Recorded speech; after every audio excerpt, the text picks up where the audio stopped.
start. Right, cutting Mylar on your CM machine. So definitely a standard mat.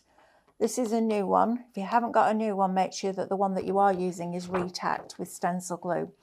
Because there's no fibres in Mylar for it to break, it's a dense piece of plastic and you need it stuck properly onto your mat. Otherwise, as it starts to put that force on that blade, it's going to move your Mylar and you don't want that. So I'm going to position this on here, and I'm using a full 12 by 12 sheet. Of course, you can use smaller pieces if you want to. And I'm just going to give this a good press down. Now, normally, if this was an older mat that I'd retacked, I would be burnishing it down with my scraper, but because it's brand new, it's going to be fine. Now, I haven't worked out the settings for the CM machine yet, so we're going to do it together, because it's different to the SDX in that you need to set your blade depth, okay? So the first thing to do when you're doing this is tighten, if you haven't used yours for a while, tighten your blade as tight as it will go. And make sure that that white line there under the Brother logo is lined up directly over the top of the number 12, because then you know that 12 blade depth is actually 12. If it's not, take this label off and realign it so it is, so you know you're working to a true blade depth. And the blade depth is how far through this material this blade is going to go before the machine puts pressure on it, okay? So I'm going to pop that into there. And I'm just going to bring on a shape. So let's just bring on a basic shape, because we're just going to do a test cut. Okay, so I'm going to set this on the mat, and I'm going to press OK. And then in here, I think I can do a test cut. Maybe not. Let's see if it gives me an option when I press cut. So I'm going to just go back. Sure, there's an area. This is me not being used to using a CM machine anymore. Maybe it doesn't. Okay, well, we'll try it. So let's make this square a little bit smaller, like that. And I'm just going to position it in that top corner. So I'm going to press OK. So I'm going to put my settings now. I've got my cut pressure on -2. Well, that's not going to work. So I'm going to bring my cut pressure up to 0. Okay, now I don't know whether that's going to be enough or not, but this is the way that we found out. And then I'm going to press cut. Okay. So I'm going to load this into here. And then I'm going to ask it to start and see what we get. I would rather you started with a lower setting and it not cut through than you go too high and it cut through your mat. We don't want that. Right, so I can see now it's made a mark on there, but it hasn't cut right through it. So rather than adding more force, what I'm going to do is increase my blade depth, because I need this blade to be deeper to be able to get through that material. Okay, so we'll try it with a blade of about 8. So I'm jumping up quite a bit, and then I'm going to press OK, and I'm going to go back and I'm going to move that square so we know that this time it's a true cut. Okay, so let's go into here and load this. And let's try again and see what we get this time. And it literally is trial and error. And it's different with cardstock because you can kind of gauge by the GSM, but with Mylar it's slightly different because, you know, it's a denser material. So let's have a look, see what we've got. Right, so it's still, it's getting there.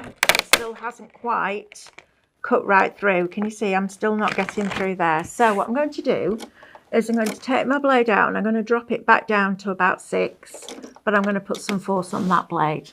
So I'm going to press OK, I'm going to go back, move the square again.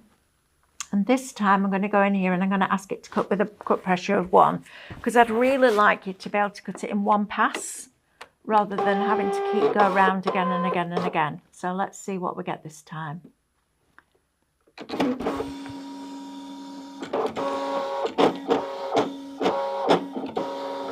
have a look, see if we're getting any closer. Still doesn't look like it's cut through to me, so we might have to increase our pressure again.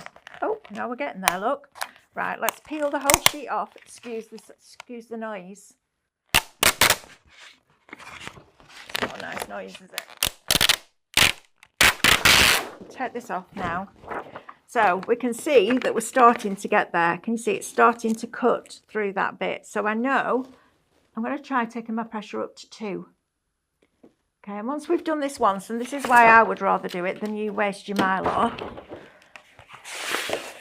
this is what we're going to do. We're going to go back in. So I know that the blade is long enough to get through the Mylar, but it needs a little bit more force. And normally the force is the last resort.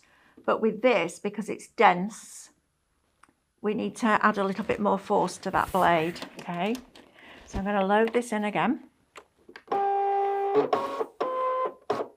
And we're going to press OK. And I also don't know how old this blade is either. So if you're working with a new blade, you might want to just retest and see what we get. And it might be that we can't do it in one cut on here, but we'll keep trying and see if we can. Right, so there you go. So for a CM machine with a blade that isn't brand new, sorry, Andrew, do you want to just take my mic out and then I'm not hurting on. Then we've got this square. So with a and you can see there's little frilly edges on there, just a few frilly edges. You don't want frilly edges. So I'm going to increase my blade back up to 7 and keep my pressure on 2. And I'm not going to stop until we get a perfect cut, because I'm like that. I think my husband would describe me as a dog with a bone. Once I get my head into something, there's no changing it. I'm obsessed. But I want it to be right for you guys. Right, so let's try again. And this is why I wanted to do this, to show you the process that I go through. And yours might be slightly different because I don't know how old your blade is either. But I know that this certainly isn't a brand new blade, that's for sure. And then I'm going to press cut and I'm going to press start again, see what we get this time. And then all you're going to do is take the piece of Mylar that you've cut, right on, pressure to blade 7 or whatever it is, stick it in a little notebook so when you come back you know exactly what you need. And don't forget, as the edge of your blade gets older and duller, you're going to need to change that again. Right now I can peel this off, so it wanted to lift off together, but actually when I peel this off gently, sorry, I'm going to do it again.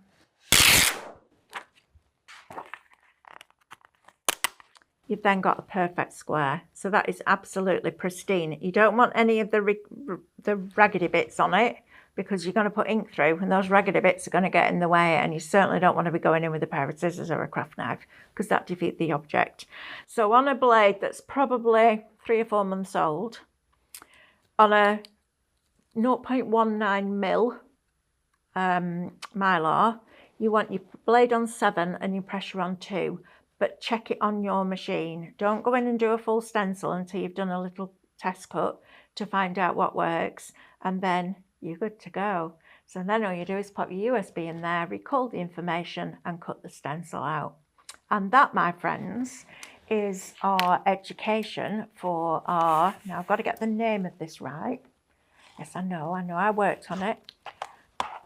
So I'm going to bring in the USB case. So it's Blooming Brilliant Botanicals Stencils USB. And just before I leave you, I would really like to show you some of the finished samples that I've done, so you'll be able to see where we're heading on Friday. So we'll go back to the ones that I did just as a single sample. So you've got your sunflower on there with this beautiful corner foliage. This is a font that's in the machine, as is this, and I've just drawn this onto our washi tape, and then I've obviously spotted it with water because I've got a little dot there. Then we've got the roses in its own foliage, and this is embossed, so you can feel the texture on there. Then we've got a door with our peonies, which are lovely, and all the card that I'm using is our Craft Master card as well, so all the colours work perfectly. I didn't struggle to find a colour for any of them. Then we've got the gerberas, and then we've got our lovely lilies with that beautiful almost oval type wreath, which is stunningly beautiful. And then we've also got your hydrangea on there as well.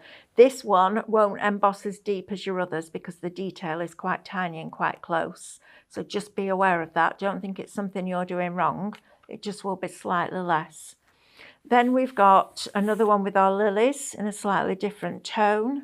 We've got a different one where I've cut it out after we've stenciled it. So we've got that. Then we've got a shaped one like this. So that's super cool. Like that. So you've got this that can open up like so.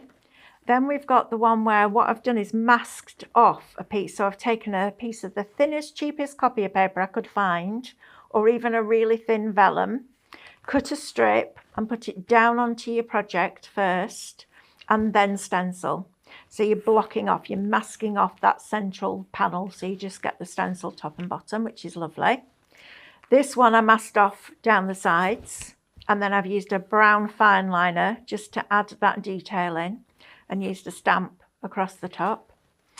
This one I did as one big square and then cut it down and used part of it over here and part of it over there, so I made a feature of it. This one is the complete rose, but in the sunflower foliage. Then you've got another one with the peony with congrats going right through the middle. And last but by no means least, and I loved this one, I used quite warm greys with this. I thought it would be really nice for a sympathy card, but actually it's just stunning as it is. And I love the idea of just having these warm greys as your foliage and then this beautiful purple. And you can see I've used the grey in here as my lightest colour to start with and then built up the purples. And I think they look just fabulous. And because you've stenciled it, you've got that lovely white detail on the inside of your roses. And I think that makes it look embossed without even running it through your die cutting machine. So lots and lots of different options for you on how to be able to do that. The only other thing that you need to know is if you want to cut it out after you've stenciled it, you're going to bring the cutting file on, you're going to scan your piece of work in and line the cutting file up around the outside edge, and then it will cut it for you perfectly. And I'll make sure I show you that in one of the shows. So thank you ever so much for watching this education. I hope you enjoy it, and I hope you enjoy your USB if you're going to purchase it and have lots of fun. I will see you very soon. So take care. Lots of love. Bye-bye. If you want to see more from Highlight Crafts, make sure you click the like button. Subscribe by clicking the subscribe button below, and click the bell icon to receive notifications of all our future content. You can also click here to see our latest video, or click here to see more videos like this one.